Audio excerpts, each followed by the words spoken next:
Hello friends, now let us learn a few points about the Paget's disease of bone. Let us now learn a few points about the next disease, which is Paget's disease of bone.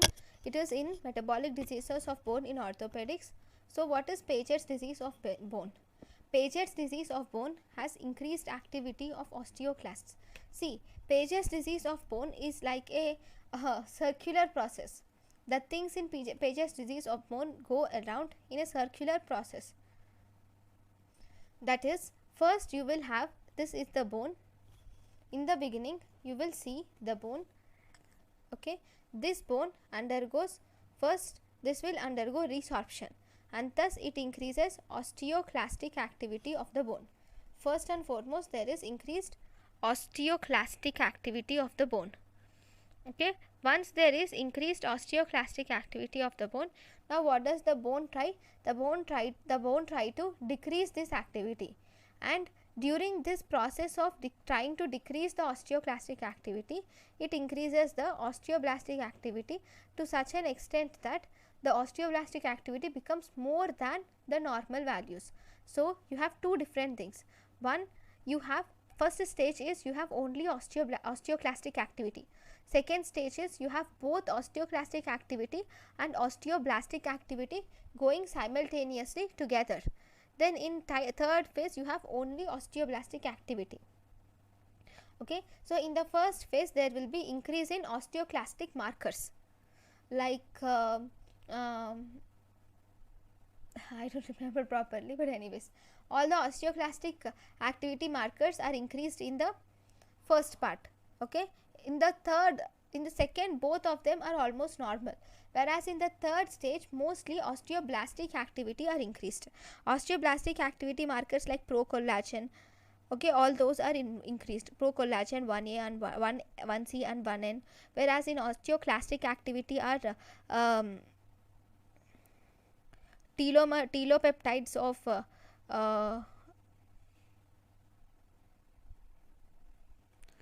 telopeptides of N and C chain.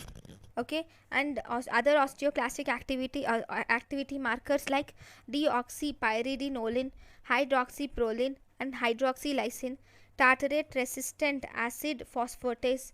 Okay, all these are bone resorption markers which are mainly increased in osteoclastic phase. In osteoblastic phase there will be increased procollagen type 1N and type 1C, osteocalcin and bone specific ALP are increased in bone formation markers, right? Now are increased in Paget's disease osteoblastic phase. Now we will see what is Paget's disease. So this Paget's disease, as I have said, there will be increased osteoclastic functional activity of osteoclasts. Okay, this Paget's disease is usually seen after a viral infection. It is most commonly seen after a viral infection. This viral infection can trigger the this Paget's disease. So it can occur, it is seen usually after a viral infection. Where is it more common? It is more common in males. It is more common in males after the age group of 50 years. It is mainly more common in males after the age group of 50 years. You see this Paget's disease. What is the most common site of Paget's disease? It most commonly occurs in the pelvis and tibia. Paget's disease most commonly occurs in pelvis and tibia. So as I have already said, there will be in the beginning increased osteoclastic activity, and this increase in osteoclastic activity increases the markers of bone resorption. Later the bone tries to compensate it, and as a result there will be increased osteoblastic activity. Okay, and as a result there will be increased markers of osteoblastic activity. So I have said there will be three stages, right? The first stage which you see is about lytic stage. In lytic stage you see these things. You will see blade of grass appearance, okay, or we have candle frame. This is candle. You have blade of grass appearance or candle frame appearance, and you have something called as osteoporosis circumscripta is seen in lytic phase. In lytic phase you have blade of grass appearance, candle frame appearance, or osteoporosis circumscripta. Okay, let me first show you the pictures. I have all the pictures. So this is grass blade appearance. So this is, see, this part is the osteoclastic activity which you see. This is the grass blade appearance which you see. Even here you see this grass blade here also. Okay, so this is the grass blade appearance which you see. Okay, then this is osteogenesis circumscripta, where the skull bone has become lytic. Okay, there is the mineralization is lost. See, it became very lucent, radiolucent, right? Even here you can see this is the normal skull bone, and this is the lytic areas which you can see. Even here you can see this osteoporosis circumscripta. Okay, even here if you see, this is the osteoporotic circumscripta. Here you have it almost the whole part. Okay, so these osteoporotic circumscripta is seen in lytic phase lesion. Then you have something called as mixed phase. So what do you see in the mixed phase? In the mixed phase you have two things. One, you have picture frame vertebrae. You see picture frame vertebrae in mixed phase, and you see cotton wool skull. This is wool. I'm sorry for the spelling mistakes.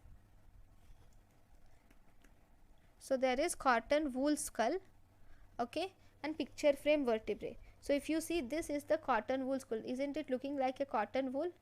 Yes, right? Even all these are cotton wool skull. This is cotton wool skull which you see, and you have picture frame vertebrae, right? I'll show you the picture frame vertebrae. I think it's in the next page.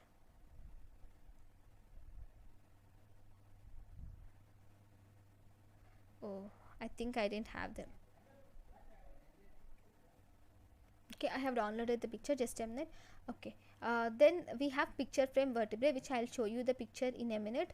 Okay, then what are the complications that you see? The third phase is complicated phase, where you see pathological fractures are seen. Those pathological fractures are called as banana fractures, and you will also see cranial nerve palsies associated with this. That is cranial nerve palsy 2, 5, 7 and 8 cranial nerve palsies are associated with this thing. Okay, so if you see, this picture shows the picture frame vertebrae, where this looks exactly like a picture frame, right? Next, pathological fractures are also called as banana fractures. I will show you the picture of banana fracture. So this is a banana fracture. Banana fracture is like a small fractured fragment which results in bending of the bone. So this is banana fracture. Okay, now this the other complications of Paget's disease also include, it also causes osteosarcoma in less than 1%. It can result in Steele syndrome, and it can also cause high output cardiac failure. Okay, so this is about Paget's disease. How are you going to treat the Paget's disease? For Paget's disease treatment, you should use bisphosphonates and calcitonin. Okay, so this is about Paget's disease. Thank you guys for watching my lecture. In the next class, we will learn about osteopetrosis. Thank you.